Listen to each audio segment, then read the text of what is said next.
between March 14th and April 14th, 34% of criminal cases filed in the county were for domestic violence. That's compared to 21.5% during the same period last year.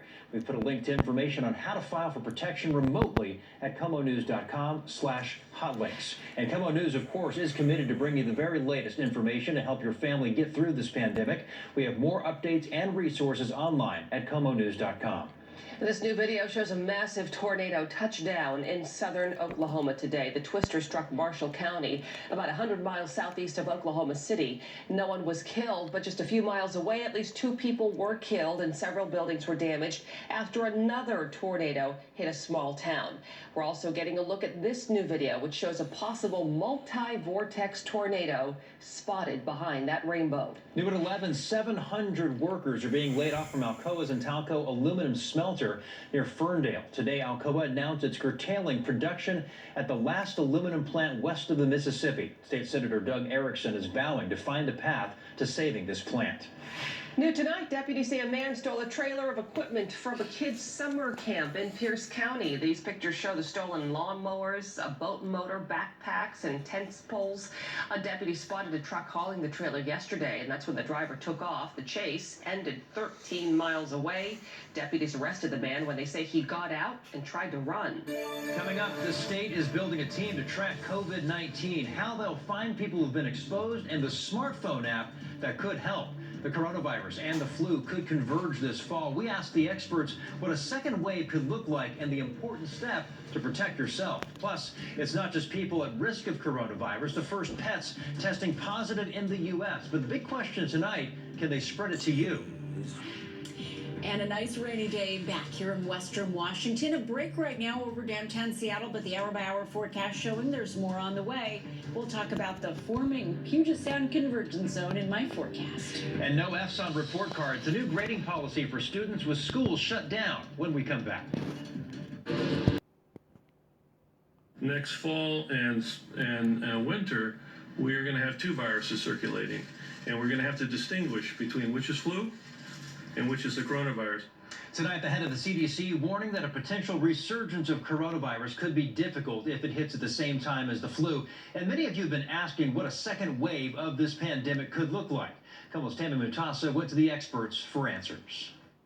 And we're going to have another battle with it. The head of the CDC is warning a second, more vicious wave of coronavirus could hit our country later this year, colliding with flu season. Fergus Dockstader asked me this multi-layered question we're going to break down. What I can't figure out is, how can it make a second wave? Where is it going until then? How is it hiding until winter? How does the flu come back every year? How can it just be inactive somewhere? This is such a great question. I've actually never been asked that question in this much detail, but I think it's a really good one because we haven't talked about this very much. Dr. Elizabeth Mead with Swedish Hospital explains how viruses are constantly circulating in different parts of the world in different months of the year. I liken it to a fire. So sometimes it can just be smoldering ashes, and then it can really come roaring back as it gets that oxygen boost. And that oxygen boost is really people being in close proximity to each other.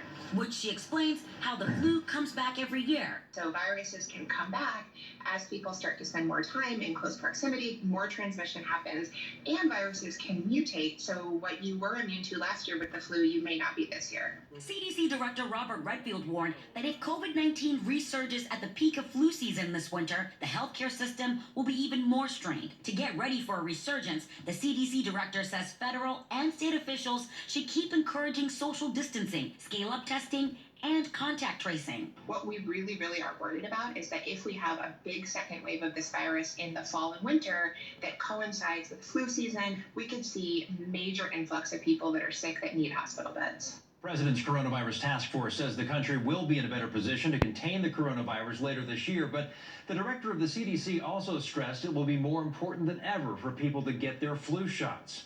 Keep sending us your questions and we'll work to get them answered. Use the hashtag AskTheExperts on social media. In an effort to bolster contact tracing of COVID-19, the governor announced the state is recruiting 1,500 people to track who has the virus and who could be exposed. The team would start with manual tracing through phone calls, but the state is also exploring the option to partner up with tech companies. Researchers from the University of Washington, along with Microsoft volunteers, announced the development of an app called COVID Safe, which would track the virus while, for example, you're at the grocery store or on the bus. The app will be voluntary and prioritizes your privacy and security. This automated way of tracing is trying to send alerts to those people who are beside me. And what's nice about the way our protocol is working is it's doing this in a way that can respect the anonymity of individuals. The app won't be ready to roll out until Washington has the testing capacity to support it. Well, today experts confirmed the country's first cases of COVID-19 in pets. 2 cats tested positive for the virus in 2 different parts of New York State. The owner of 1 cat also tested positive, but the other cat is in a home with no signs of illness. It's fielding questions about whether pets can transmit coronavirus. There's no evidence that the virus is transmitted from a pet to a human. Now, obviously, is that impossible? I mean, biologically, anything is possible. A tiger at the Bronx Zoo was the first animal in the U.S. to be infected with coronavirus, and today the zoo said 4 more tigers and 3 lions tested positive. All the animals are expected to recover. School districts here in Washington now have guidance from the state on how to grade students with school closures expected to last into summer. This means no students will get an F this term. The new policy primarily applies to high school students. The state is offering a framework, but leaving it up to schools to decide if they want to go with a letter grade or numbered grade system. The state superintendent says the goal is to, quote, do no harm. Fs will not be allowed. There will be no failures this term. No student who couldn't engage or didn't get access to the learning or couldn't quite make the progress that they wanted will receive a failing grade. Instead, it will be an incomplete. Most districts still deciding what to do. Parents we spoke with say they're less concerned about the grades and more concerned about the kids being able to keep learning like they were in class. With fewer people out and about, more wildlife is now coming out of hiding. Look at that bear. This is video from Yosemite National Park, which closed its gates last month amid coronavirus concerns. They've actually had quadrupled the bear sightings out there. With the absence of tour buses and campers, more than 400 animal species are reclaiming their habitat. Well, back here in Western Washington, it is raining outside, and Shannon, I'm really hoping for some kind of change tomorrow, maybe for the better.